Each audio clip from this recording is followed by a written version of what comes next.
Iqdad, Saiful, Silvi, Nina. Ya berarti sudah hadir semua ini ya. Ya semoga kalian tetap menjaga kesehatan kalian, juga harus menjaga kebersihan kalian juga ya. Coba sekarang dilihat di bawah kaki kalian atau di laci kalian masih ada yang kotor yang harus dibersihkan. Silakan. Kalau tidak ada, berarti sudah siap untuk belajar ya.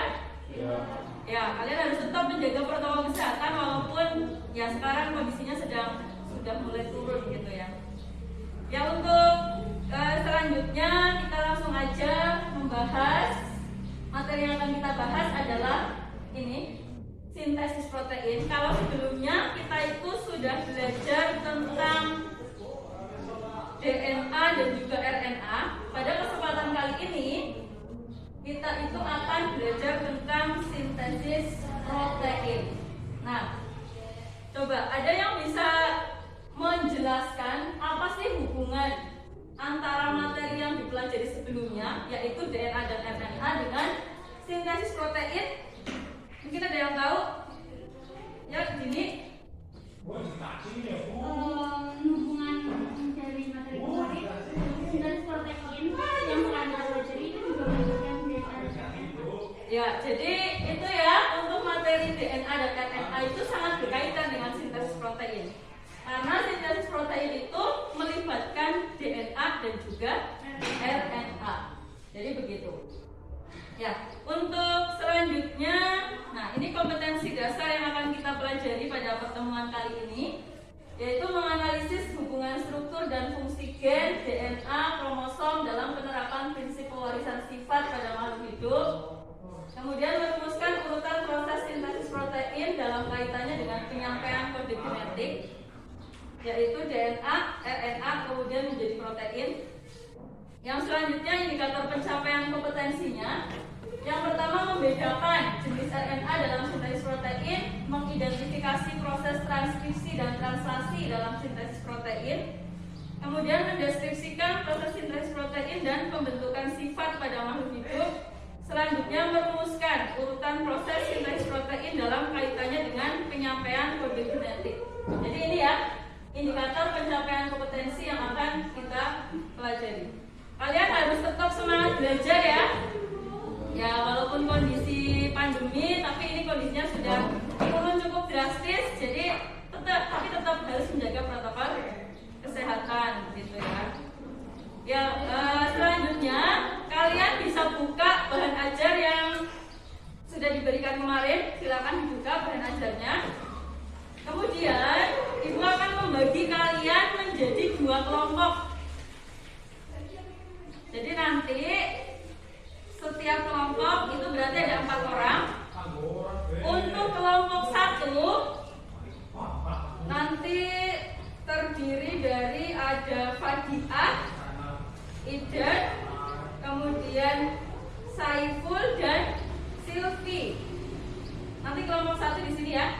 Kemudian untuk kelompok 2 ada Akidah, Anissa, kemudian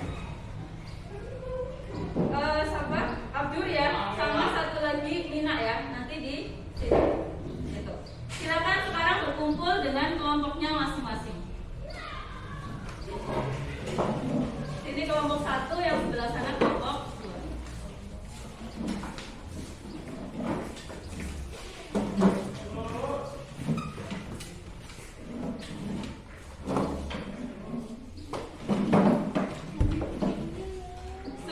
Sudah berkumpul dengan kelompoknya masing-masing? Ya, kalau sudah, sebelum kita mulai diskusinya, Ibu akan menayangkan sebuah gambar. Silakan kalian perhatikan gambar yang ada di papan tulis. Kalian perhatikan gambar yang ada di situ. Kira-kira kalau kalian lihat gambar yang ada di papan tulis ini, kalian bisa mengidentifikasi masalah apa yang muncul dari gambar tersebut. Silakan, mungkin ada yang bisa mengidentifikasi masalah yang muncul? Ya, Fadiah. Apa hubungan antara replikasi DNA dan sintesis protein? Ya, apa hubungan antara replikasi DNA persuasi itu ya. Ya, kalian bisa menuliskan nanti identifikasi masalahnya. Apa sih hubungannya? Apakah ada hubungan antara replikasi DNA dengan sintesis protein? Nah, masalah itu nanti bisa kita pecahkan bersama dalam diskusi kelompok ya. Selanjutnya, Ibu akan berdiskusi untuk kalian. Nanti di sini ada 5 kasus yang harus kalian selesaikan. Ibu kasih waktu 15 menit untuk menyelesaikan kasus yang ada dalam LKPD ini nanti ya. Nanti setelah selesai kalian bisa mempresentasikannya. Nah, sekarang Ibu bagi dulu untuk LKPD-nya.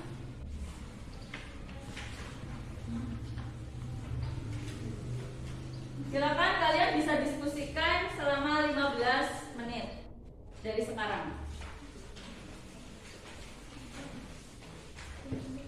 Nanti bisa mengambil dari berbagai literatur, bisa dari buku, dari bahan ajar, atau dari sumber internet juga ya. Silakan didiskusikan bersama.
Waktunya sudah habis ya.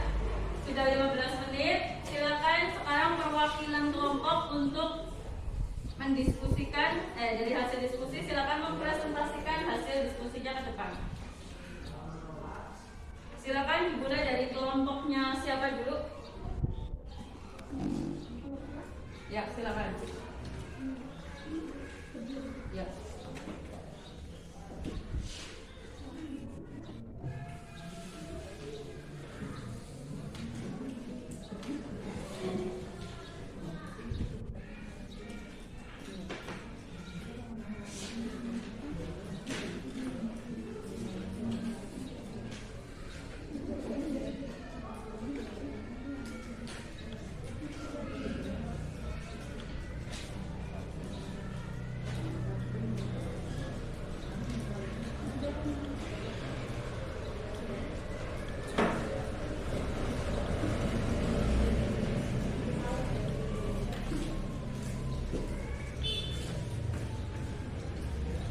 Silakan dibuka dulu ya. Assalamualaikum warahmatullahi wabarakatuh. Waalaikumsalam warahmatullahi wabarakatuh. Kami akan mempresentasikan hasil kerja kelompok kami mengenai LKPD yang telah diberikan guru. Yang nomor 1, hubungan antara replikasi DNA dengan pembentukan RNA dan protein. Ya. Replikasi DNA merupakan proses penggantian DNA atau kata lain pembentukan DNA baru yang nantinya salah satu untai yaitu untai DNA single akan ditranskripsi menjadi molekul mRNA yang selanjutnya akan mengalami translasi oleh tRNA membentuk asam amino yang nantinya akan bergabung membentuk protein. Terus selanjutnya Untuk yang nomor 2,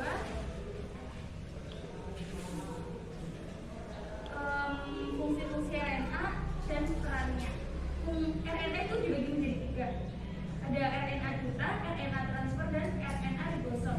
Fungsi RNA duta adalah sebagai penghubung DNA dengan protein dan membawa pesan berupa informasi genetik dari DNA untuk membentuk protein. RNA transfer berfungsi untuk menerjemahkan kode-kode atau kodon yang membawa Duta yang dibawa oleh RNA Duta. RNA Duta. Fungsi RNA ribosom sebagai mesin praktik yang bergerak ke satu arah sepanjang RNAD dalam atau RNA Duta dalam proses sintesis protein.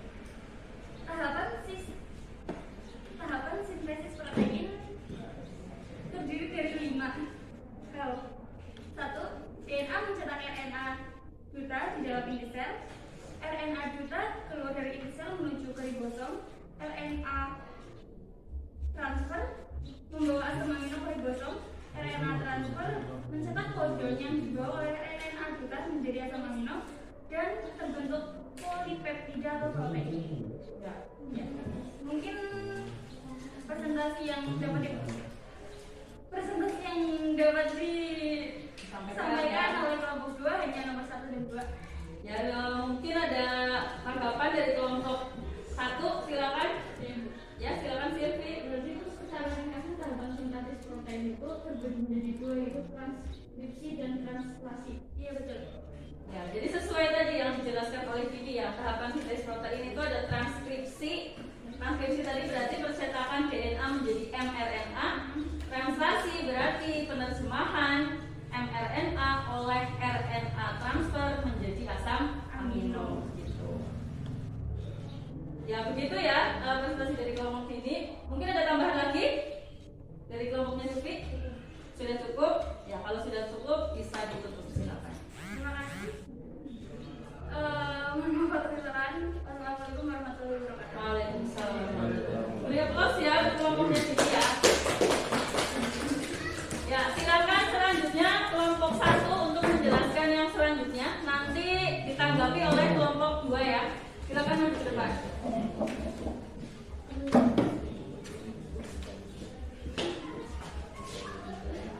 Silakan dibuka dulu ya. Assalamualaikum warahmatullahi wabarakatuh. Waalaikumsalam warahmatullahi wabarakatuh. Di sini kita akan mempresentasikan hasil kerja kelompok kami sesuai KPD yang guru Ya. berikan.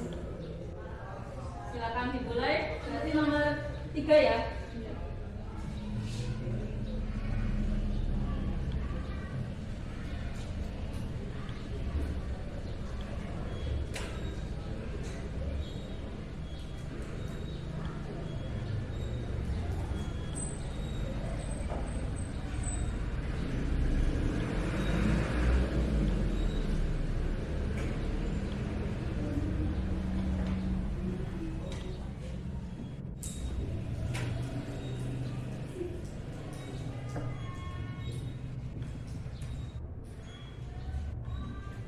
Aksen ya bukan.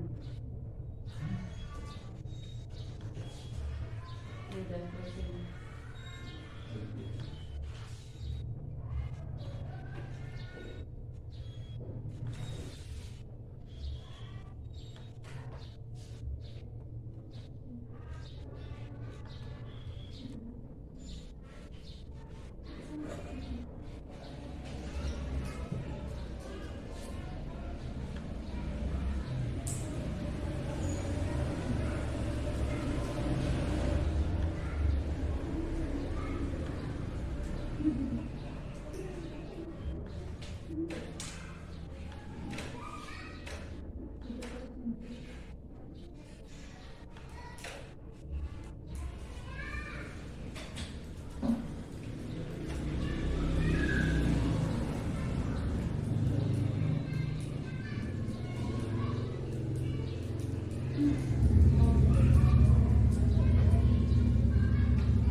Ya, silakan jelaskan.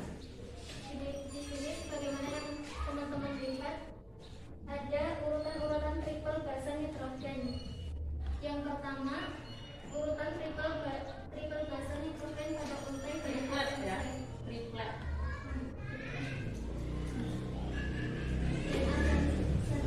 yaitu TAC, BDA, TTC, dan ATT. Yang kedua, urutan triplet bahasa nitrogen pada untai DNA antisense, yaitu ATG, CAT, AAG, dan TAA. Yang ketiga, urutan triplet bahasa nitrogen pada untai tRNA, yaitu UAC, GUA, UUC, dan AUU. Yang keempat, yang terakhir, ada urutan triplet bahasa nitrogen pada untai mRNA, yaitu AUG, CAU, AAG, dan UAA. Di sini kita akan membentuk asam amino. Yang dimana dalam pembentukan asam amino ada dua, yaitu codon start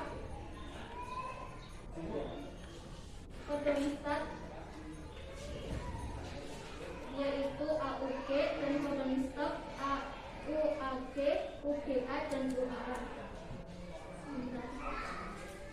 Bisa dituliskan saja.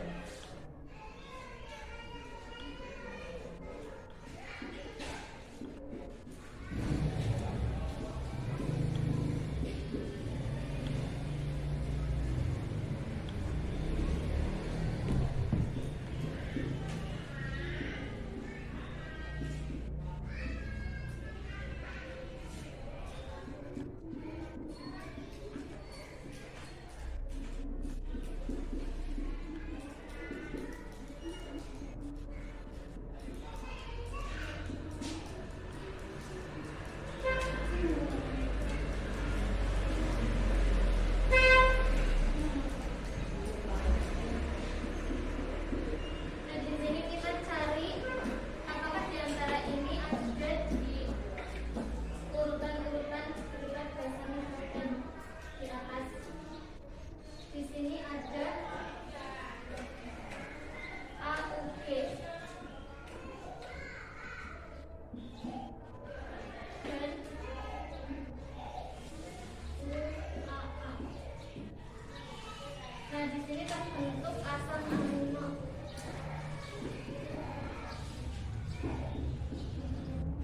Terbentuk tiga asam amino, yaitu AUG,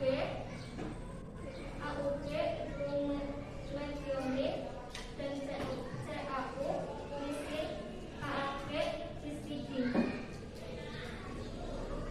Untuk nomor 3 ya. Ya, langsung aja. Selanjutnya nomor 4. Selanjutnya nomor 4, di sini soalnya itu penderita siklemia memiliki sel darah merah berbentuk bulan sabit. Ternyata hal tersebut disebabkan oleh adanya perbedaan urutan asam amino. Penyusun polinukleotida hemoglobin penderita siklemia atau HBS dengan hemoglobin manusia normal atau hemoglobin adult HbA, yaitu sebagai berikut. Mengapa bisa terjadi perbedaan urutan asam amino pada HBS? Apakah terjadi perubahan basa nitrogen pada untai DNA atau kesalahan pada saat transkripsi dan translasi? Jawabannya yaitu perbedaan jenis asam amino yang terbentuk bisa terjadi karena kesalahan pada saat proses transkripsi maupun translasi karena jenis basa nitrogen yang dicetak menjadi berubah. Perubahan basa nitrogen pada untai DNA terjadi karena peristiwa mutasi yang terjadi pergantian basa nitrogen primidin atau timin dengan basa purin atau adenin. sehingga asam amino K6 yang terbentuk pada HBS adalah valin bukan glutamat pada HBA.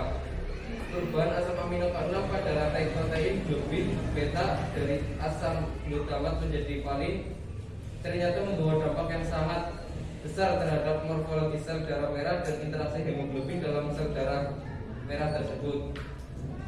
Perubahan asam amino tersebut menyebabkan HBS mempunyai kecenderungan untuk berkaitan dengan HBS yang lain sehingga membentuk suatu rantai spiral yang menyerupai tali tambang ketika mengalami deoksigenasi, sehingga secara keseluruhan bentuk dari sel darah merah tidak lagi menjadi bikontaf tetapi menyerupai sapi.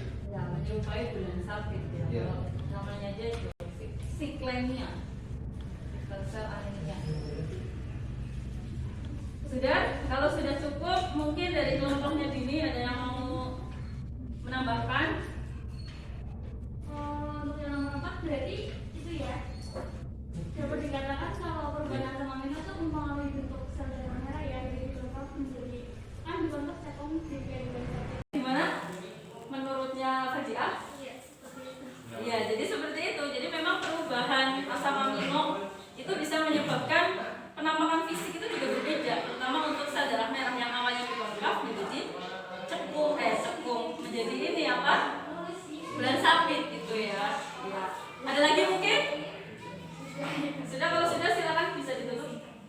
Sekian dari kami. Wassalamualaikum warahmatullahi wabarakatuh. Waalaikumsalam warahmatullahi wabarakatuh. Silakan di-close ya. Ya, untuk selanjutnya ya saya akan memberikan kalian penguatan jadi agar materi kalian bisa lebih jelas lagi ya. Nah, jadi tadi untuk sintesis protein itu kan melibatkan DNA dan juga 3 jenis RNA. Nah, 3 jenis RNA itu bisa kalian lihat. Ada messenger RNA, ada ribosom RNA, dan transfer RNA yang punya fungsi masing-masing dalam sintesis protein. Kita lihat di situ RNA duta yaitu penghubung DNA dengan protein. Jadi dia membawa pesan berupa informasi genetik yang berupa kodon gitu ya. Jadi itu nama lainnya kodon RNA duta. Sedangkan RNA transfer yaitu membawa kode genetik, menerjemahkan kode genetik yang dibawa oleh RNA duta. Jadi ini nama lainnya adalah antikodon. Sedangkan RNA ribosom itu sebagai mesin perakit yang bergerak ke arah sepanjang RNA duta dalam proses sintesis protein. Selanjutnya, jadi sintesis protein ada 2 tahap yaitu transkripsi dan translasi. Jadi kita mulai transkripsi itu adalah proses percetakan DNA menjadi RNA duta. Ini namanya transkripsi. Sedangkan translasi, kalau transkripsi ini terjadi di nukleus atau inti sel. Kemudian selanjutnya RNA duta ini nanti akan keluar dari inti sel masuk ke dalam ribosom. Barulah terjadi proses translasi. Jadi nanti akan menjadi protein atau polipeptida. Nah, di sini ada diterjemahkan oleh tRNA yang membawa asam amino. Jadi begitu ya. Ada transkripsi dan juga translasi. Transkripsi percetakan DNA menjadi RNA duta, translasi itu adalah menerjemahkan RNA duta oleh RNA transfer menjadi asam amino. Nah, selanjutnya bisa kalian lihat video yang akan saya tampilkan. Silakan diperhatikan.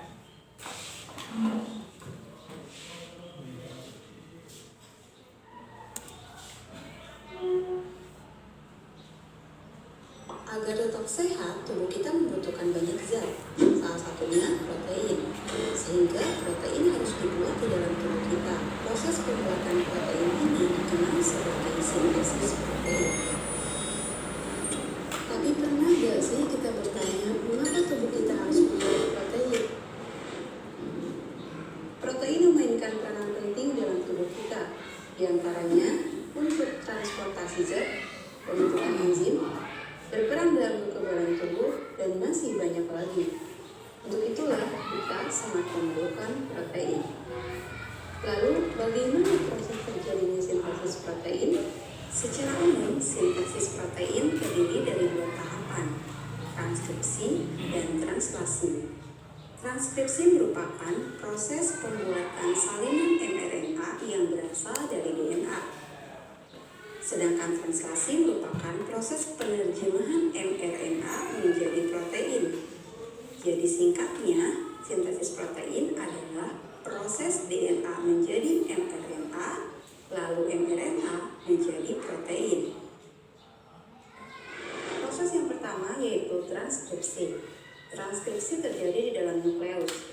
Ada 3 tahapan yang terjadi dalam transkripsi, yaitu inisiasi, elongasi, dan terminasi. Saat terjadi proses transkripsi, DNA yang terkandung di dalam nukleus akan dihampiri oleh RNA polimerase.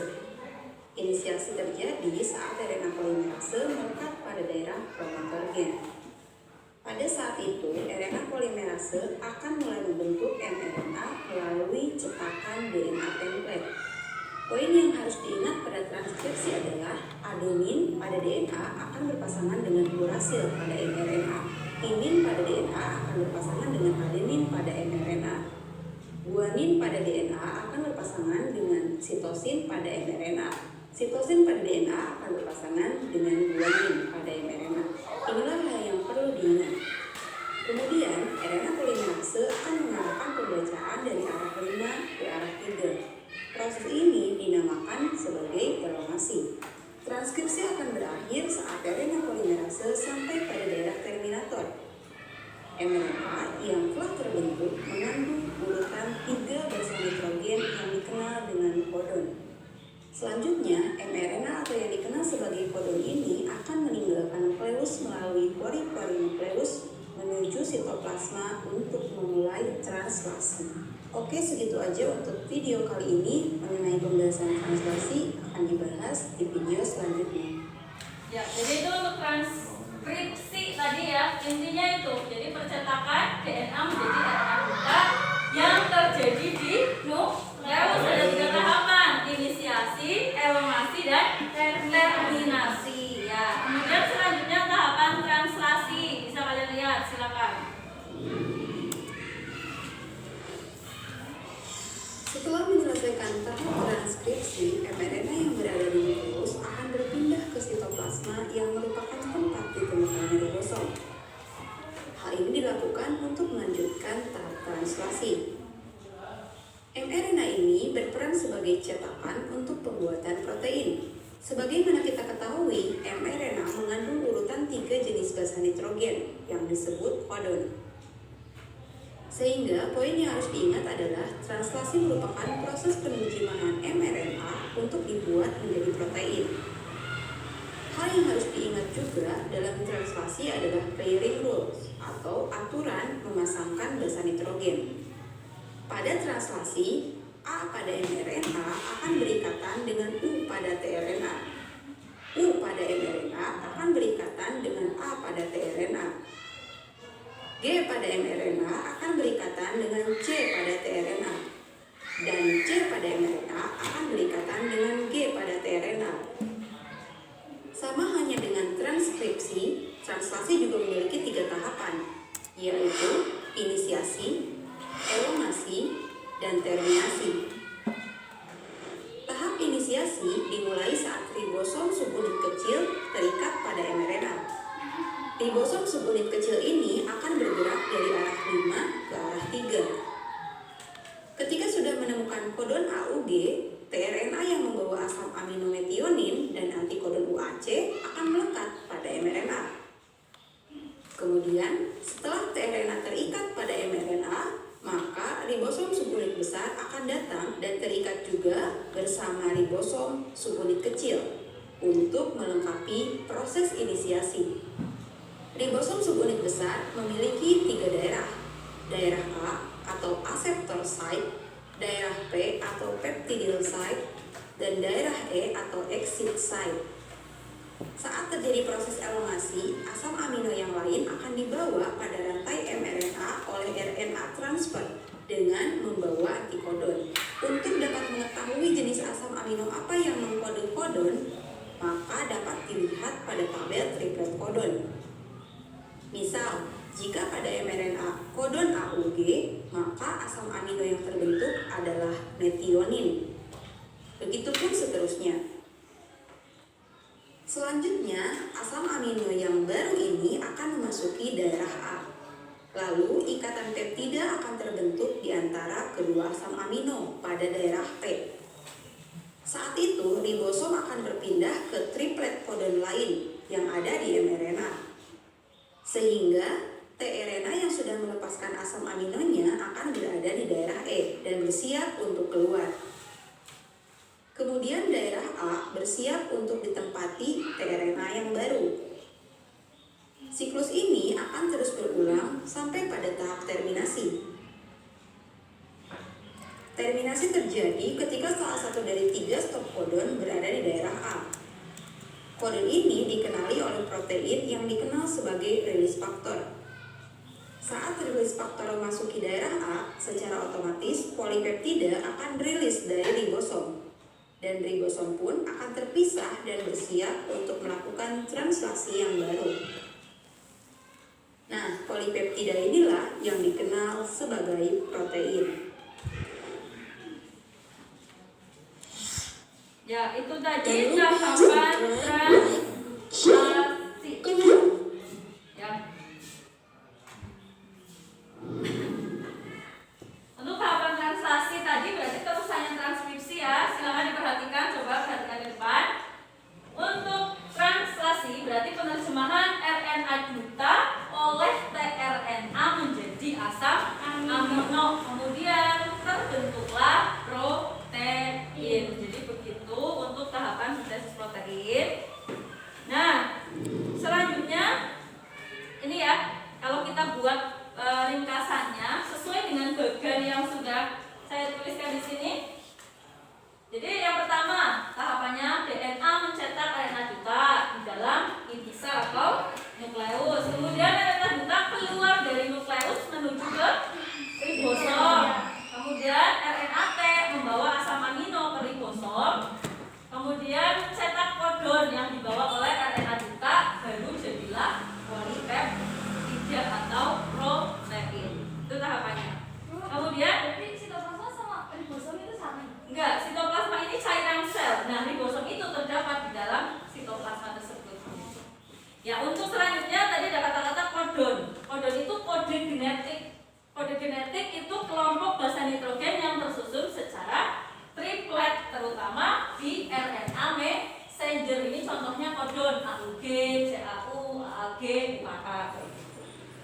Ya, itu namanya kodon. Kemudian ada lagi perbedaan sintesis protein pada sel prokariotik dan eukariotik. Kalau prokariotik kita bisa lihat di sini. Pada prokariotik sintesis protein hanya terjadi di satu tempat, yaitu di sitoplasma, karena dia itu tidak punya membran inti sel. Sedangkan pada eukariotik transkripsi terjadi di inti sel, translasi terjadi di sitoplasma, terutama di bagian organel ribosom. Jadi begitu ya. Ya, untuk selanjutnya ada yang bisa menyimpulkan diskusi yang sudah kita lakukan tadi? Silakan. Ya, Ibu. Sintesis protein adalah tahapan pembentukan protein yang meliputi 2 tahap, yaitu transkripsi dan translasi yang melibatkan DNA dan RNA. Ya, jadi yang namanya sintesis protein itu pembentukan protein yang meliputi 2 tahap, transkripsi dan translasi yang melibatkan DNA dan juga RNA. Ya, kemudian selanjutnya Ibu akan membagikan evaluasi untuk kalian. Nanti dikerjakan. Ini evaluasinya mandiri ya.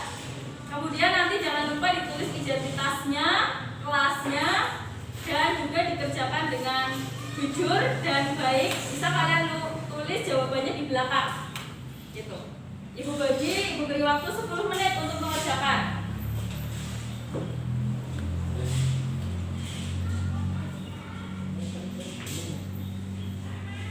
Silakan dikerjakan.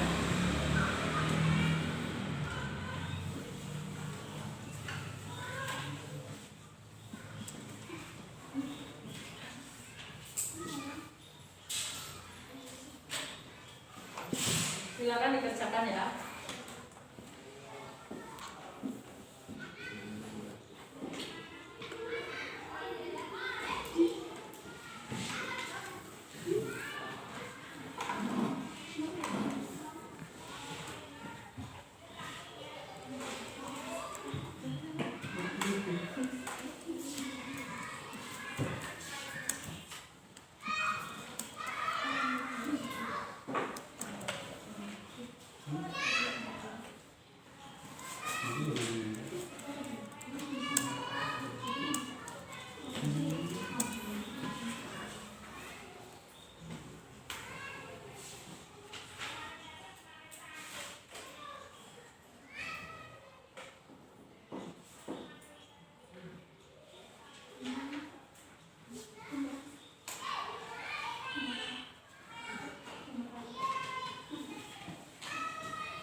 Waktunya kurang 1 menit ya.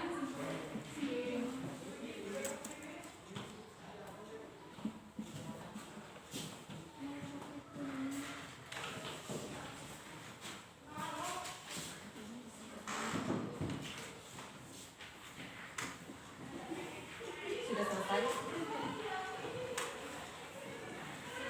Sudah selesai?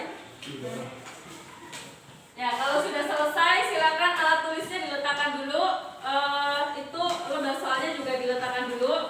Sekarang silakan, ada yang bisa mengambil kesimpulan pada pembelajaran kali ini? Silakan, siapa? Saya Bu. Ya, bisa. Pada pembelajaran kali ini kita sudah belajar tentang tahapan-tahapan dalam sintesis protein serta fungsi DNA dan macam-macam RNA dalam sintesis protein. Ya, jadi pada pertemuan kali ini kita sudah belajar tentang tahapan sintesis protein, fungsi dari DNA, perlibatannya dalam sintesis protein dan juga jenis-jenis RNA. Ya, itu yang sudah kita pelajari pada pertemuan kali ini.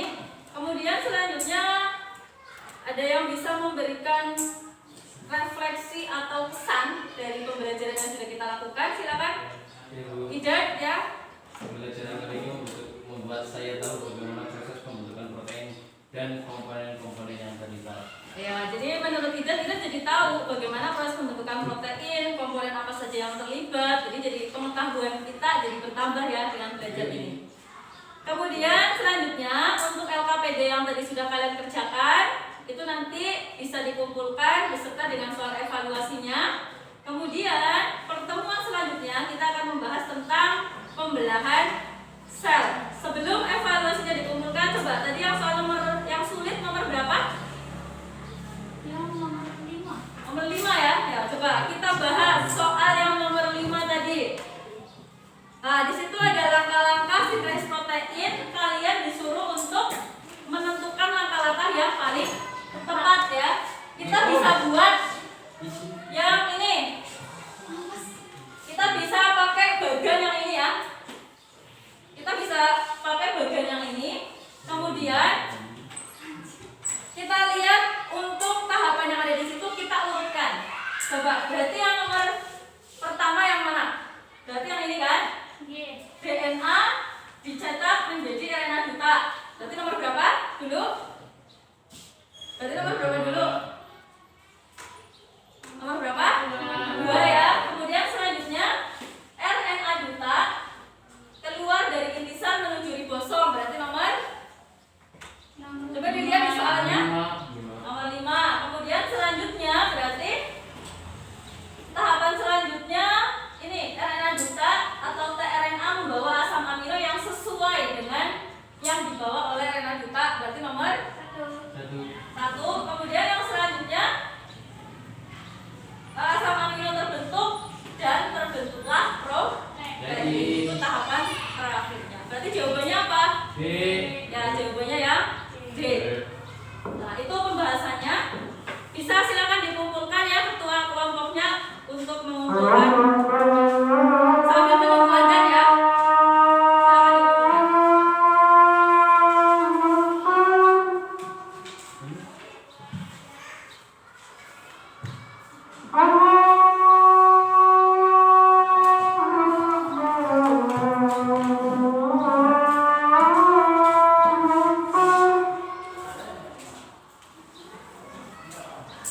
Silakan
Ya, kita lanjutkan ya. Ini tadi kesimpulan dari pembelajaran kita pada siang hari ini.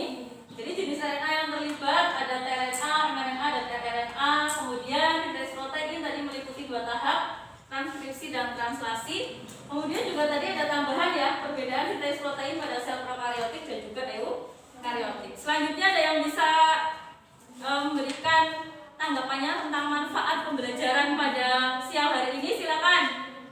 Manfaat pembelajaran? Ya, Din? Silakan. Kita jadi tahu itu Bu, manfaat dari asam amino. Jadi kesudahan asam amino itu sangat berpengaruh kepada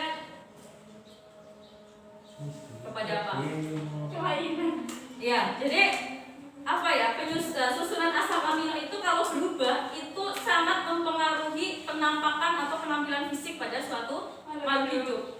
Jadi bisa menimbulkan kelainan pada makhluk hidup. Jadi kita jadi tahu banyak hal tentang kehidupan di sekitar kita gitu ya. Kemudian ada yang bisa mengambil hikmah dari pembelajaran pada siang hari ini. Silakan Fadiah. Hikmahnya kita menjadi semakin bersyukur karena dalam kehidupan kita sudah diatur sedemikian rupa sehingga bisa berjalan seperti ini. Ya, jadi hikmahnya kita jadi semakin bersyukur dengan ciptaan Allah ya, ternyata begitu detail sehingga dalam kehidupan ini ya bisa berjalan dengan sangat baik kayak gitu, dengan apa ya, pengaturan yang begitu rumit kayak gitulah ya kalau kita ibaratkan ya. Ya jadi ya kita wajib mensyukuri atas segala nikmat yang sudah diberikan begitu. Ada yang mau ditanyakan mungkin untuk pembelajaran kali ini? Ada pertanyaan lagi? Sepertinya tidak ya. Kalau tidak, marilah kita tutup dengan bacaan hamdalah bersama. Alhamdulillahirobbilalamin. Saya tutup ya. Wabillahi taufiq wal hidayah. Wassalamualaikum